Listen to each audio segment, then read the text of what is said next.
We have a unique privilege tonight to have Sherry Mueller joining us.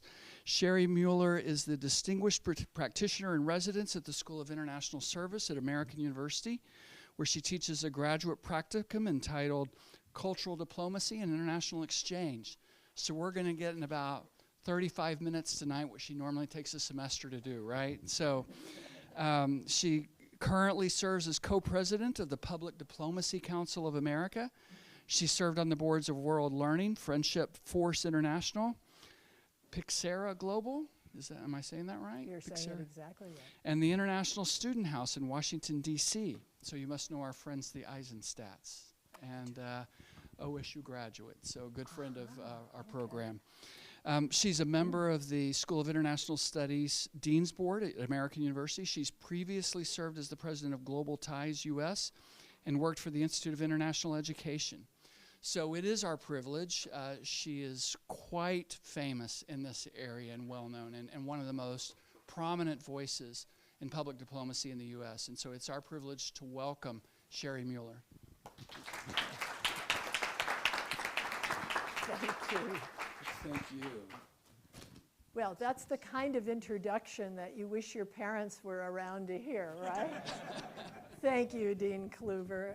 I really appreciate that generous introduction. There are so many reasons I'm pleased to be here on the OSU campus with colleagues here in Stillwater and also with our colleagues online at partner institutions in Pueblo. Welcome to you all.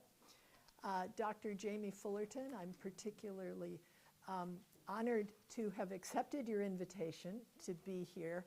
I'm very much an admirer of the work that Dr. Fullerton does in the field of nation branding, public diplomacy, bridging those terms, and I'm also very proud of her volunteer work with the Tulsa Global Alliance, because I think it's the volunteer work that so complements what you do in your academic and scholarly endeavors.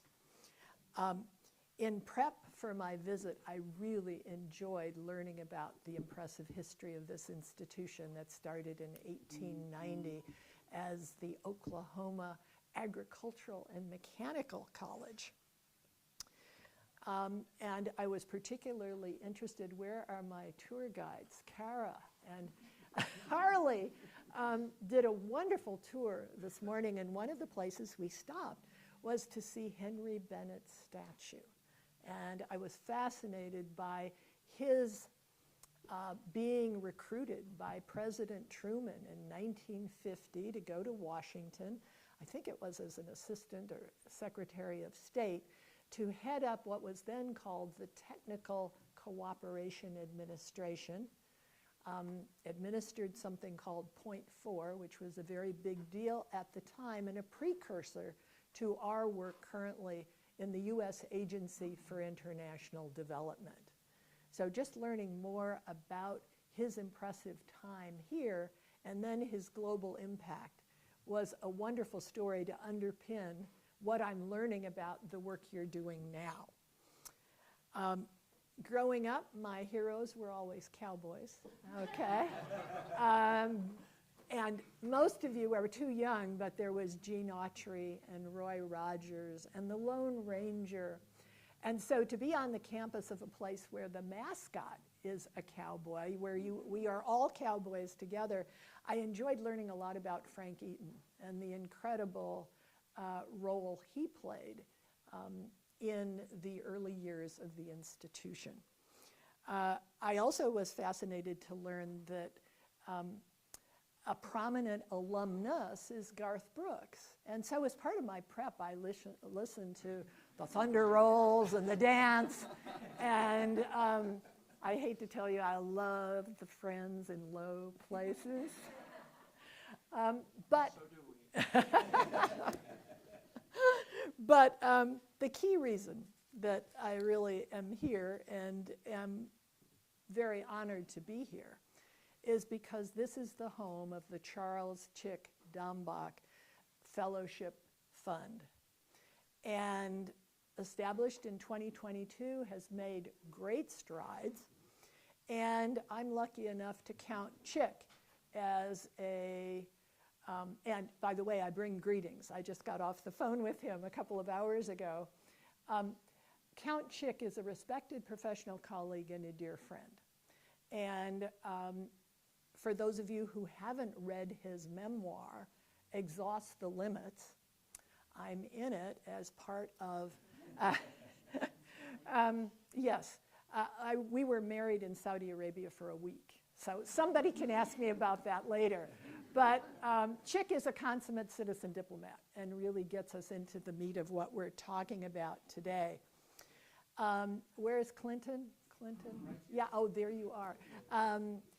I love the story, Clinton, of how you happened to be the first recipient of this fellowship, and that it was an OSU t-shirt that somebody gave you that started a string, a Peace Corps volunteer gave you that started a string of events that brought you here.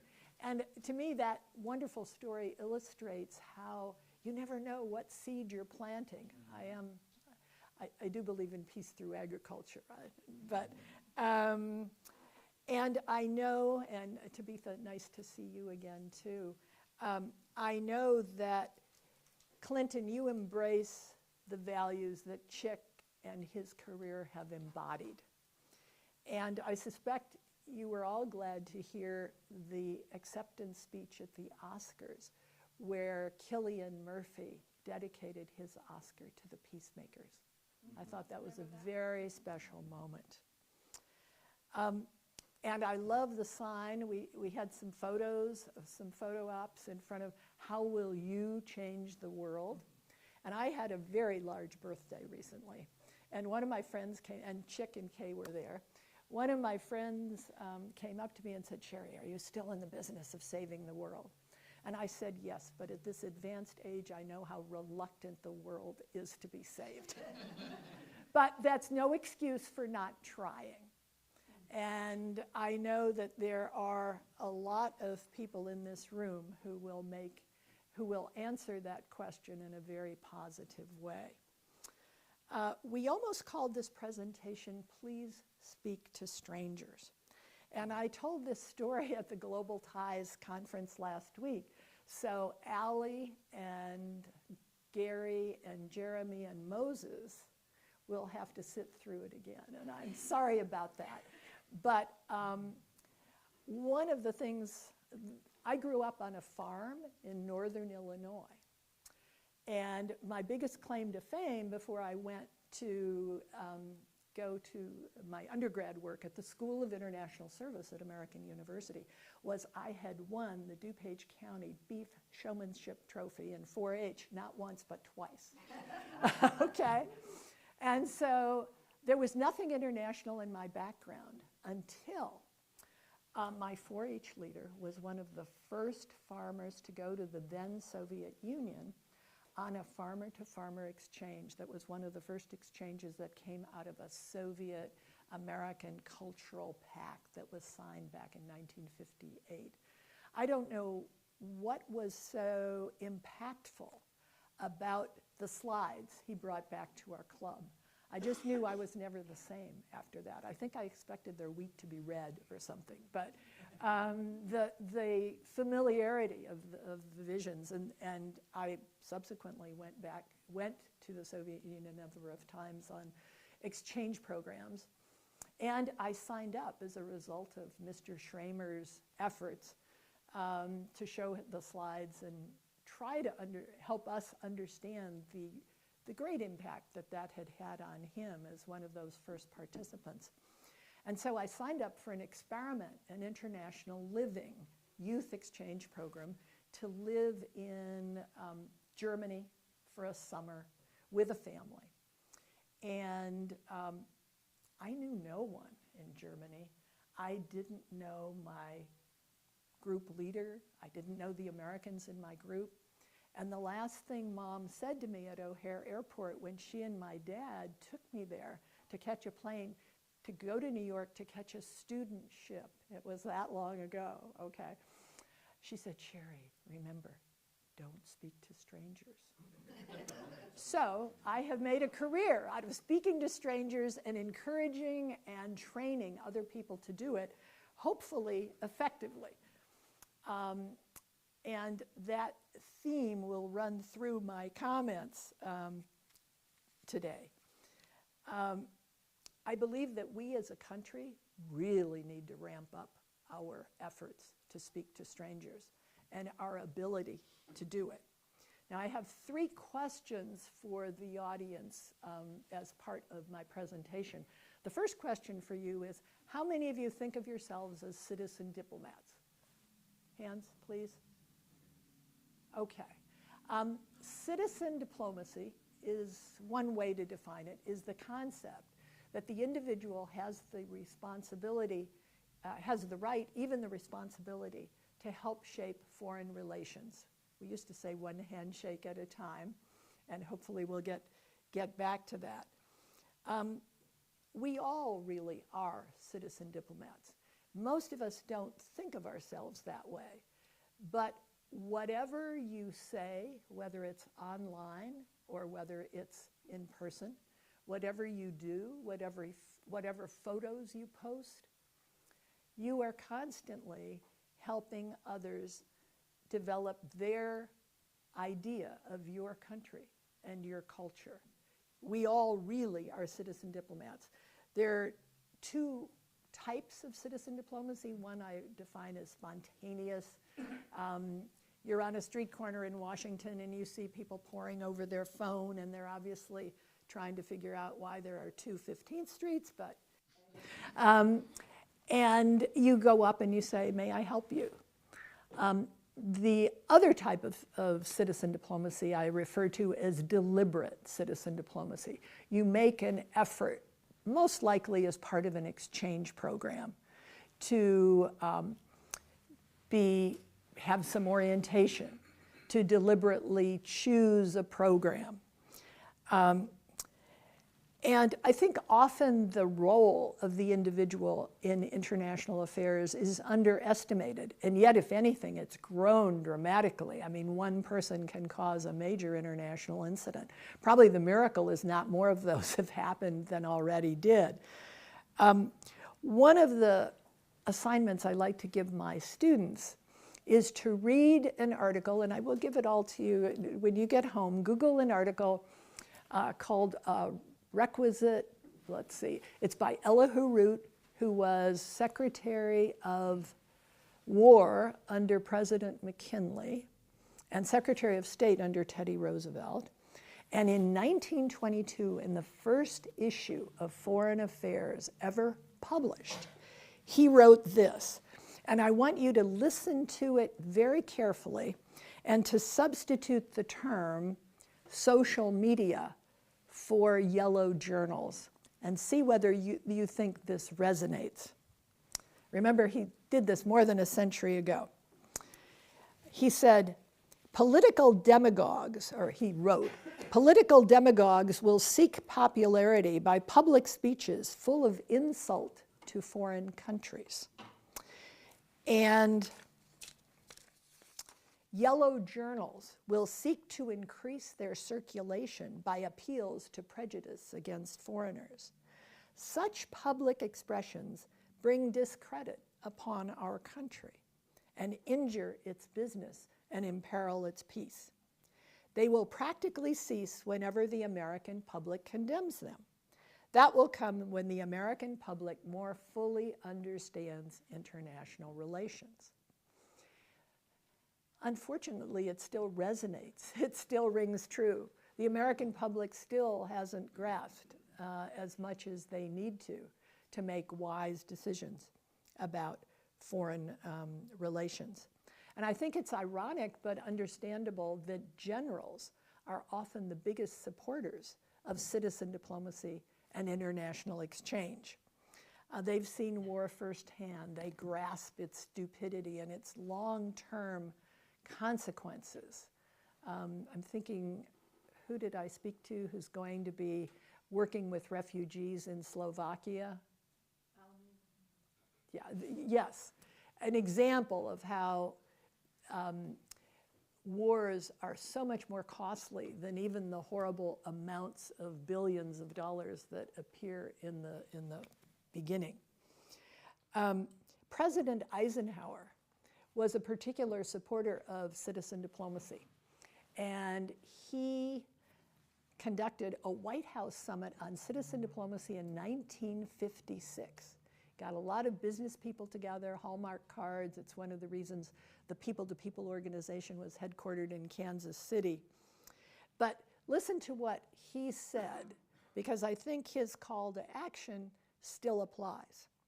He says, clearly there will never be enough diplomats and information officers at work in the world to get the job done without the help from the rest of us. And he goes on, he talks about if our American ideology is to survive, it must have the active support of thousands of independent private groups and institutions and millions of individual Americans acting through person-to-person communication in foreign lands. And he goes on to say, and listen carefully, because I wish we had more current statesmen saying these things, although I do think our current Undersecretary of State for Public Diplomacy does articulate this reasonably well. If we are going to take advantage of the assumption that all people want peace, then the problem is for people to get together and leap governments, if necessary, to evade governments, to work out not only one method, but thousands of methods by which people can gradually learn a bit more of each other. I'm talking about the exchange of professors and students and executives, the providing of technical assistance, and of the ordinary traveler abroad. It was interesting that for the Public Diplomacy Council of America, we hosted Robert Gates, former Secretary of Defense, and he literally at this meeting, October 31st, echoed what Eisenhower said. He talked about the need to increase the non-military aspects of US power. And he, conscious of your background in all things Asian, Randy, Dean Kluver, he said, the Chinese are running rings around us. That's his quote. And he used as an example the Luban workshops, where he said they have 30 of these in 25 countries, and it's kind of like taking our American community college model almost and doing vocational training and things like servicing electric vehicles and managing commercial drones, things like that. Second major question for all of you. Do you agree with this statement? China and the United States are the largest developing and developed countries in the world, and the future and destiny of this planet require Sino-US relations to be more stable. Anybody know who said that? Do you agree with it? Okay. That's Xi Jinping in a letter to Sarah Landy, one of his Iowa friends. I want to suggest to all of you that you watch the PBS documentary called Citizen Diplomacy that just came out. It's Iowa-centric. I suspect there could be an Oklahoma version with no trouble at all. There's already a Minnesota one in the works. And one of the stories that are told in this documentary, and I've been lucky enough to interview some of the people in my own research who are in the documentary. And I'll come back to Xi Jinping in a minute, but some of you may be familiar with the farmer who hosted Khrushchev back in 1959. And the movie starts out with his granddaughter and her reminiscences about her father and this over 10-year relationship that this farmer Roswell Garst, who wanted to sell seed corn to the then Soviet Union, had with the Khrushchev family. and sometimes against the State Department's wishes. He interacted with the head of state. It's a fascinating story, and the relationships that have come out of these stories that continue to this day are particularly intriguing, I think. So I recommend that PBS special. Another story there that is told is about Xi Jinping and his time in Iowa living with a family in Muscatine. And he came as head of a corn processing delegation in 1985. And then he came back in 2012, and in between there were Iowans, his friends, who would go to China, some as his guests. And you may have read that he hosted some of those friends at the APEC conference in San Francisco just last November. So this story, there's a wonderful friend who, like Chick Dunbach, is a consummate citizen diplomat, is Ambassador Kenneth Quinn, and I hope you all will become more familiar with him as well. He had a very distinguished career in the U.S. Foreign Service, ended his career as our ambassador to Cambodia, and then spent 20 years as head of the World Food Prize. And he works very hard, along with others, at the U.S. Heartland China Association, to really be sure that we do not lose touch, that we're maintaining Chinese contacts between China and the United States. They called it, in a really interesting session on the future of U.S.-China relations, finding the balance between Pollyanna and paranoia, which I thought was a nice way to think about it.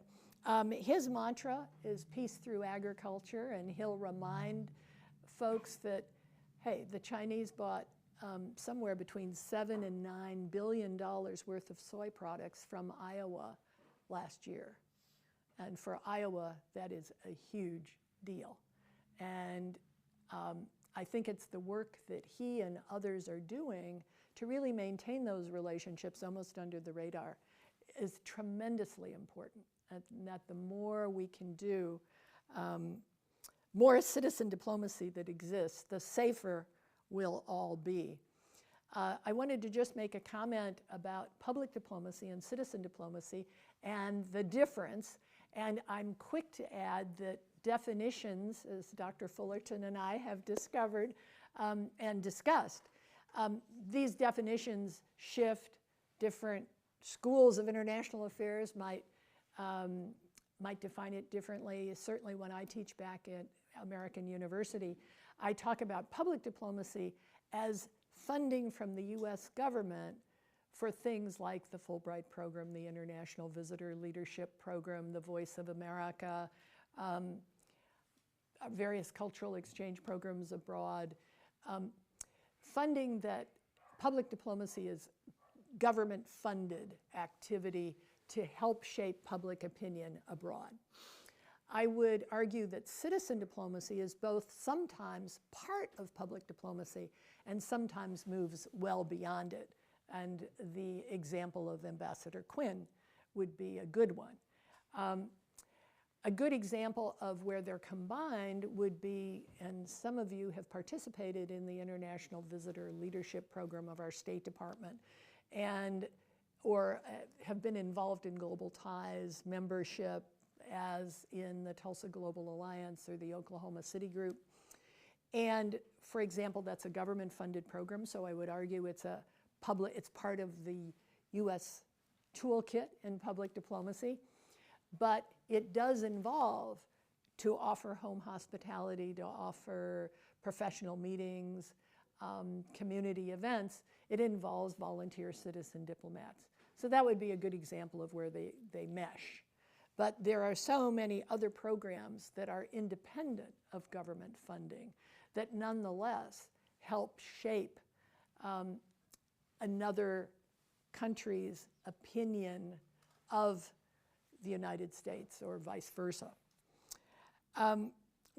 Just before I leave China, one of the things I think is helpful to think about, particularly for the American students in the room, if the world consisted of 100 people, only 5 would live in the US, 30 would live in China.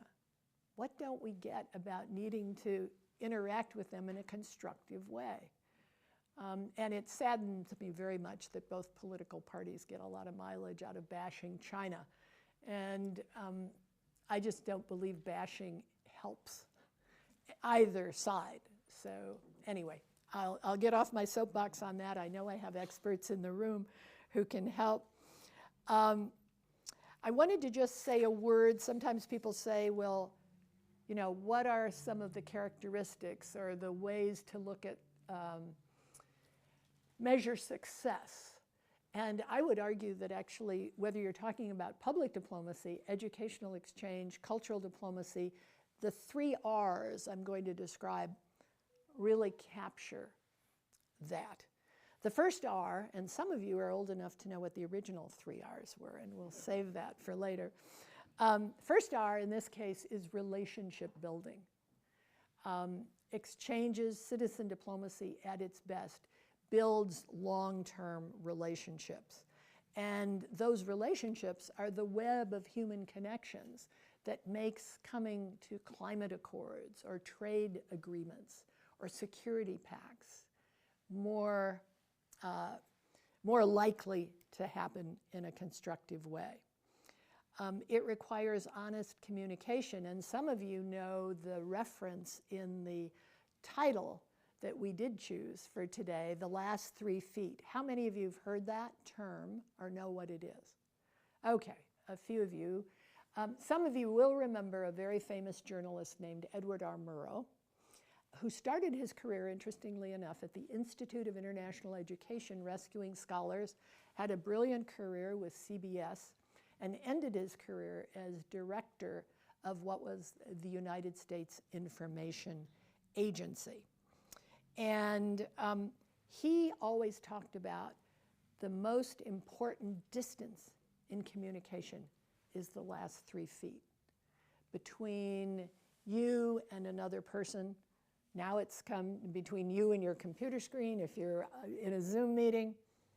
But the last 3 feet has, I think, some real significance. I don't think we will ever replace the value of face-to-face communication, but it's certainly helpful to have the digital world at our disposal.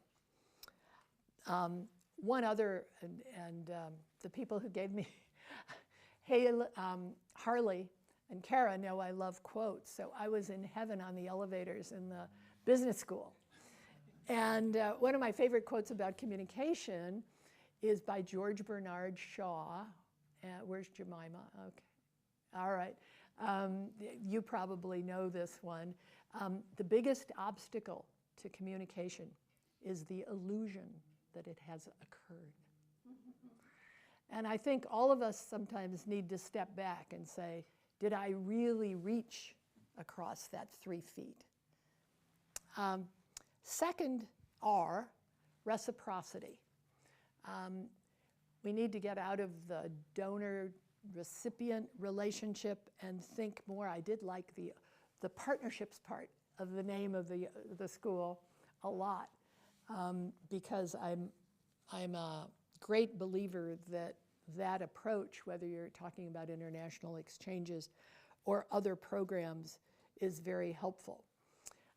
Some of you would remember, if you ever went to USIA's building in Washington, it had a plaque on the wall that said, it was a brass plaque, it said, "Telling America's Story." And one of the things, I went in that building so many times because I worked for one of the program agencies, when I was also part of Global Ties, we were the private sector partner to the U.S., to USIA. And I always wanted to rewrite that plaque and say, telling America's story is done best by good listeners. Because it's so important to learn active listening, to be aware of the values that you project by who you are and how you what you model. And I always trained my staff to ask themselves, what does the way we manage this exchange program convey to the participant? How the way they watch us treat them and each other probably tells them so much more than the best speaker we could possibly invite to explain to them what U.S. cultural values are. Finally, the third R, the relentless search for common ground. And that's not my term. I actually heard President Clinton say it when he received the Fulbright Prize back in the mid-90s. But it brings up, I think, a wonderful question, which is, how do you find the common ground? And I always think, I was in Tucson visiting an Air Force base, talking to the foreign pilots as well as the American pilots who were training them to fly F-16s. This was before the pandemic. And I asked them, how do you establish rapport? This is a guy who's going to be flying an F-16 that's going to be 12 feet away from your wingtip to wingtip. You really have to be confident of your ability to establish rapport and find that common ground. Finally, a couple of comments on the third question I have for all of you. Do you think of higher education as an export? How many view it that way? Okay. 40% of the university students in the Netherlands are not Dutch. And other countries at the national level, I think all universities, almost all universities, appreciate the need to attract international students for financial reasons, for cultural reasons, for educational reasons. And a few countries have overdone it, like Canada and Australia, for example. But in the US, we actually, when I first started looking at this in 1993, we had 40% of all international students in the world studied here. It was down to 17% of market share before the pandemic. We're still the biggest host country at, and those of you who really are interested in these things, go to Fast Facts at Institute of International Education, IIE.org, because they lay all of this out for you. But the latest statistic is we have 1,057,000 international students in the US. And that generates 368,000 jobs and $38 billion of revenue. So thinking of higher and trying to help our members of Congress think of higher education as an export, I think is a really useful activity. Finally, I just want to share, I was asked, because I was an undergraduate handing out programs back in 1963 at American University when President John F. Kennedy gave the commencement address. And it was called his major foreign policy speech. It was called his peace speech. But so in the process of getting ready, I re-listened, I watched it on YouTube. If you haven't watched it, and I'm sure our younger colleagues probably are thinking, who? But trust me on this, you won't believe how articulate and statesmanlike that speech is. And in it, he makes 3 observations. I think there are 3 lessons for all of us involved in public diplomacy, in international exchange, in citizen diplomacy. The first one is we must acknowledge our interdependence. He talked about trying to get a very practical kind of peace, and he said, genuine peace must be the product of many nations. Secondly, he underscored the fact that we need to distinguish between the actions of a government and the accomplishments of a people. And he was pretty harsh in some ways on the then Soviet Union. But he also took the time to hail the Russians for the fact that they had more casualties during World War II than any other nation.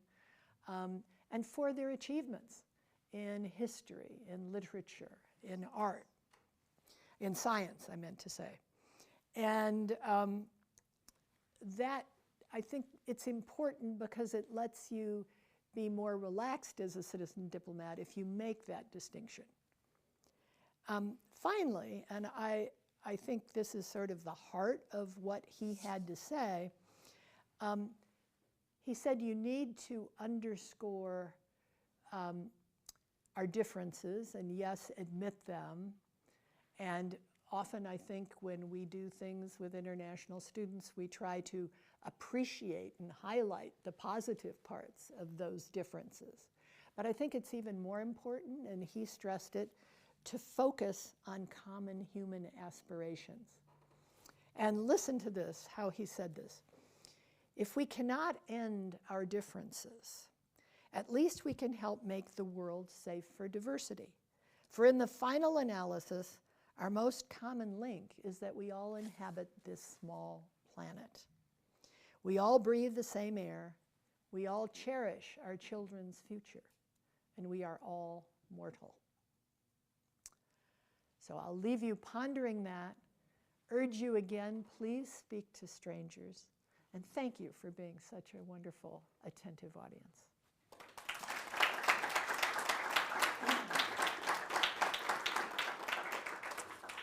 Thank you so much. If you don't mind, we'll take a few Okay. questions. All right. Because Monica will send some questions. Okay, so because I have the mic, I get to ask the first question. Uh-oh. Thank you for talking particularly about the educational environment. I consider it an exceptional privilege to be able to spend my career in an environment where people from around the world come together, work on common problems, address common problems, and learn from one another. I would like for you to maybe expand a little bit. What do you see as the long-term impact? It's not just that short-term people of coming together and studying and learning together, but what is the long-term impact of that over decades of that kind of educational exchange? Well, I was just, I'm trying to remember the context, Dean Kluver, but it was I was talking to some American diplomats, and they were saying, they were working on an issue, and they were saying, I discovered that someone had had a Fulbright, and they were so much more open to our point of view. I think we underestimate how valuable it is to have alumni of programs, assuming, though, that they had a good time while they were here. And there's a really great, it's a sad article, but it's a useful article that appeared in the Economist journal called, I think it's 1843, it's their cultural thing, and it was called Alienation 101. And it was when you have international students, but it doesn't go as well as you thought, because maybe there are so many from one culture that they don't interact the way all of us who are involved in study abroad think the interaction should take place. But on balance, I'd say the negatives are far outweighed by the helpfulness when you run into someone who understands more about your culture, who understands more about the history of your country. And that works in all directions. There's a great book by a former diplomat, John Dixon, called History Shock, about how Americans desperately need to read their history. And Jim, you and I were talking about we've lost US diplomatic history, we've lost civics. We need to get back to teaching more of that. But I'm glad to have any of you and any professors here add to that. I don't believe in monopolizing, even though I'm wearing two mics. I'm glad to have other comments about that or how it worked in another context. Well, in that context, I'd like to point out Jerry All, who created the first study abroad program at Oklahoma State. Ah. An initiative, right. So, and so, of course, it's not just international students coming to the U.S. It's also our students, the U.S. students, experiencing the world, which is a yes, and tremendous for our, I mean, when you look at those statistics, that's very distressing, because even though Xi Jinping said we need 50,000 Americans to study in China, not very many American students are studying there, and we've got about 300 right now. I mean, think of our population and how large it is, and what tiny percent of eligible students study abroad. So for those of you who have done it, I congratulate you. And if you haven't, please be thinking about it. And ask us for scholarships, because they're available. Yeah. Other questions from the audience or from, yes? I have them. Okay. If you want me to ask one. In your experience, what would be the top 3 soft skills we need in order to be a successful citizen diplomat? Great question. Glad to have at it, and glad to have anyone else add to them. People, and because I've done I don't know where the book went, but I've co-authored a book on working world careers in international education, exchange, and development with a young colleague, and I do career talks from time to time. And one of the questions, which is like this, is what do you need to succeed in an international career? And I would argue the answers both for soft skills and what you need for an international career are pretty much what you need anytime, unless you're isolated looking through a microscope all by yourself. I think curiosity, well, no, let me back up. Honesty. Remember we talked about honest communication in the last 3 feet? Other people have to be able to, if you tell them, I will do this, they know you will do that.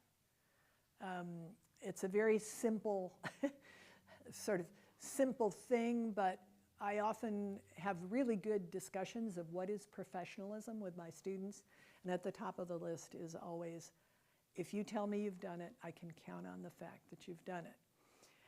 The other soft skills, I think curiosity.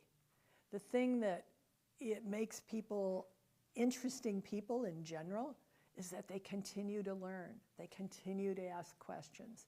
They continue to, I always tell my students, wear 2 hats. You're experiencing something, and then you're looking at it from the vantage point of a student of the process. So that I would say this desire to learn that should never go away, even when you've graduated, of course. And then I referred to it a little bit, but communication skills, the ability to give oral presentations, the ability to write well, and know when to use AI and when not to, and active listening, the ability to stop, not think about what you're going to say next, but grasp what someone is saying in words and what they're saying in body language and other cultural cues in a particular environment.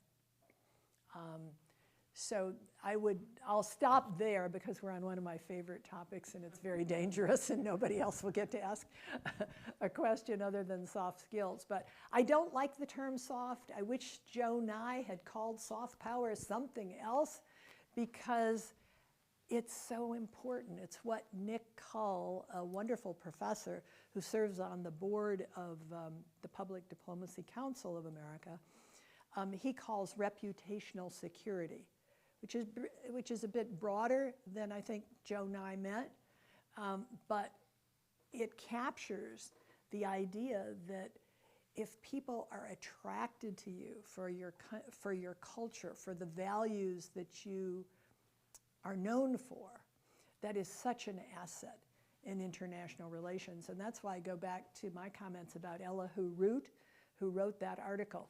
Read the article. It's so scary that it still resonates 100 years later. I mean, anyway, all right. Yes, Carol. Sherry, thank you. Sure. recently, in November, my husband and I traveled to Egypt and Jordan, shortly about 2 months after the Hamas and Israeli conflict started.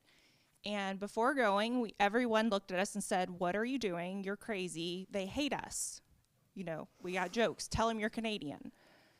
And we actually found the complete opposite. We were very warmly welcomed. Everyone was very happy to see us. So my question for you is, not only how do we convince foreign audiences to like us, but how do we convince people of the United States that not everyone hates us? I think, Kara, one of the elements of that, and there are lots of elements because some people genuinely hate us. And gosh, who was that? It was a scholar who talked about kind of general dislike and then real upset with us on a whole new level, and that the percentage that fell into the upset on a whole new level was particularly high. Even though Pew Research studies and other things give us clues about that, and just reading newspapers from around the world or listening, going on websites, give us clues. My experience is like yours. I've gone to countries and people are pretty good at separating out what they feel about the US government and what they feel about the American they're interacting with. And I think there's still an incredible,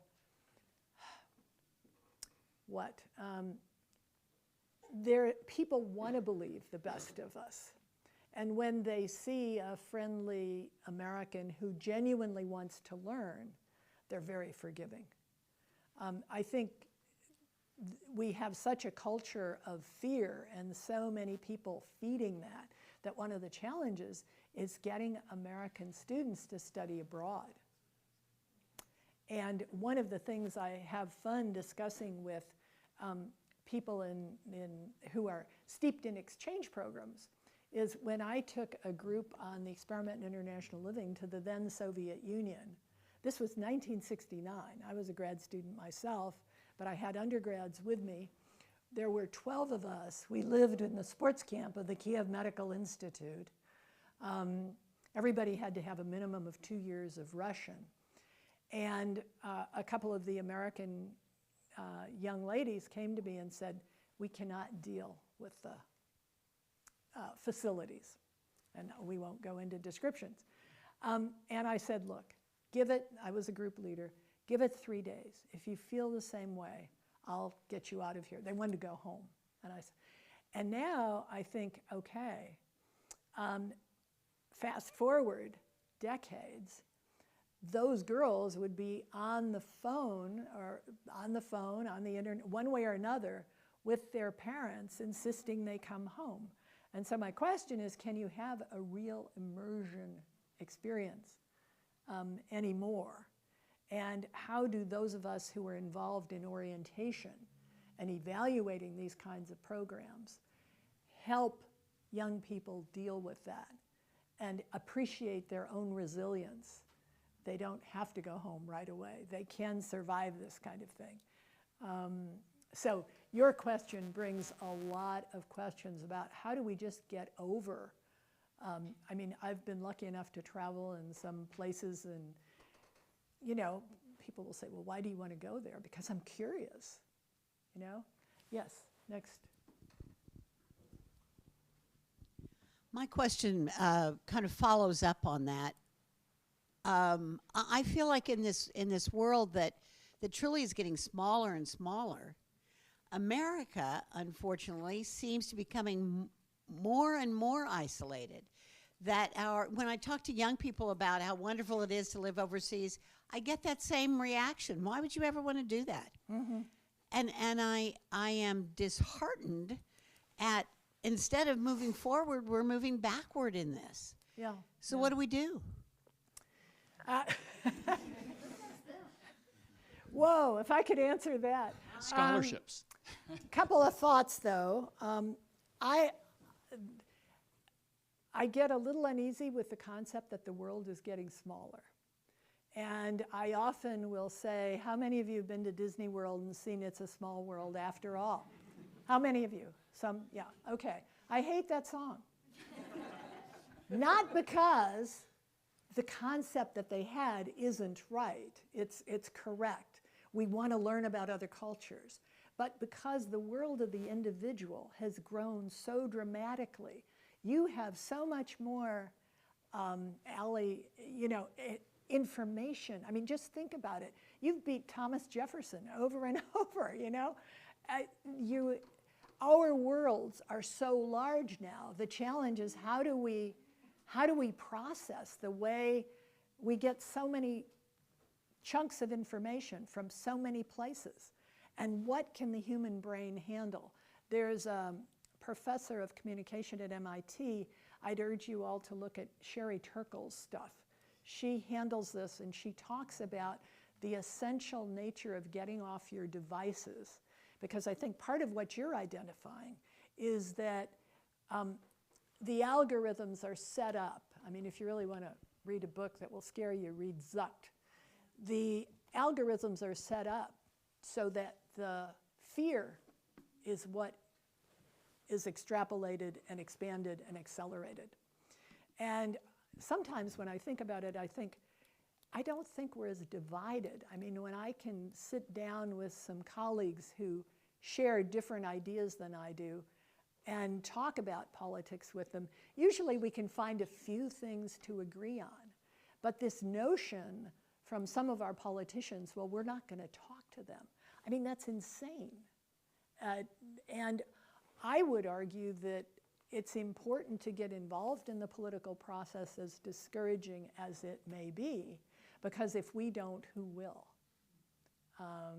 I wrote an article called The Art of Advocacy on what I learned from trying to impact these things when I was president of Global Ties. And I think it's not enough, if you're part of an organization, it's never enough to just provide good programs. You've got to be affecting the policy environment within which those programs are developed and provided. But you raise an excellent question, and one that's we all need to be grappling with, talking more about, and I guess I'll always come back to please speak to strangers. We've got to be talking to the people who disagree with us on whatever level. Anyway. So for our final question, we have one more from our audience in Puebla. Yeah, so another question from our audience in Mexico. Do you think we are moving from reciprocity to equitability? And I don't know exactly what is meant by equitability, a kind of, I think we're getting better at it, and maybe I suspect, hopefully, I'm guessing correctly that person by equitability means partnerships and thinking of the people who come to an exchange program, whether you're a host, whether you're a participant, that you really feel that a partnership as opposed to a kind of donor-donee relationship. So I hope we are. I think we are. I hope, I suspect the ethos of this school is that we are moving in that direction. Is that right, Dean Kluge? We hope so. Thank you. Our students didn't get to ask a question. Could you take a question from them, and then we'll wrap it up? One final question. Thank you. Yeah, so most of the questions have been about exchange, but then mine would divert a little bit to your work with the Department of State. To what? Your work with the Department of State. Yes. So I don't know if you're aware of this, but then recently there have been anti-LGBTQ waves across Africa, and a lot of countries have passed, quite a number of countries have passed legislations against LGBTQ. The first is Kenya, followed by Tanzania, Uganda, and just last week, the famous, my own country, Ghana, have equally passed the bill, which is currently before the president to be signed into law. And when the international community tries to talk, especially your Secretary of State, Anthony Blinken, when he tries to talk, our legislators actually came hard on him, and they are all ready to sever ties with the U.S. join China and Russia to form new alliance, and almost all African countries are quite ready to sever ties with the U.S. Is that a worry to you? And considering your work with the Department of State, how do you think U.S. can do better to gain back the trust of African countries? Interesting question, Clinton. I do not work for the U.S. Department of State. I work at American University now teaching, but I also for years worked with a contractor, a program, a partner to the U.S. Department of State. So in an NGO environment, and that's where I'm most, most comfortable, most familiar. The State Department's bureaucracy is a little bit overwhelming to me. You raise a really interesting question. And I happen to be Methodist, and I'm thinking of the schism in the Methodist Church worldwide now because of differing views of the way LGBT folks should be treated and the extent to which they should be married or ordained. In the US, I think we've made good progress on this. How much of that progress we should try to instill in other countries is a question that would really require a lot more consideration than I can give it right now. I just met with 23 world leaders, NGO leaders from around the world last week on the International Visitor Leadership Program. One of them was from Albania, LGBT. She was head of an LGBT organization. And I do congratulate our State Department for inviting her and helping deal with the issue. Sometimes I think, are we putting them in danger because we're inviting them to deal with something that's so, but it's their choice. But this whole issue of how much should another country try to take values they embrace, and not everybody, it's even hard to find a value that everybody in a country embraces. How much should that be shared? Yes. Pushed? We really need to have more serious discussions about that. You raise an excellent question, but I don't have a silver bullet answer for it. And it's one every time I meet with NGO leaders, and we're hosting people who are trying to bring more human rights to their own countries. But how quickly can another culture with other traditions adopt that? And what should a foreign country's role be in encouraging it?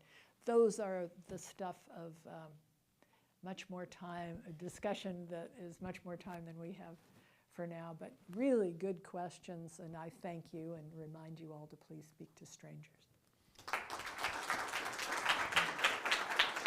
So on behalf of Oklahoma State University, we've got a gift for you. Thank you. And we can assure you, you have friends in low places. So thank you again for being here. And thank you all for joining us tonight, including those from our sister institution in Puebla. Yes.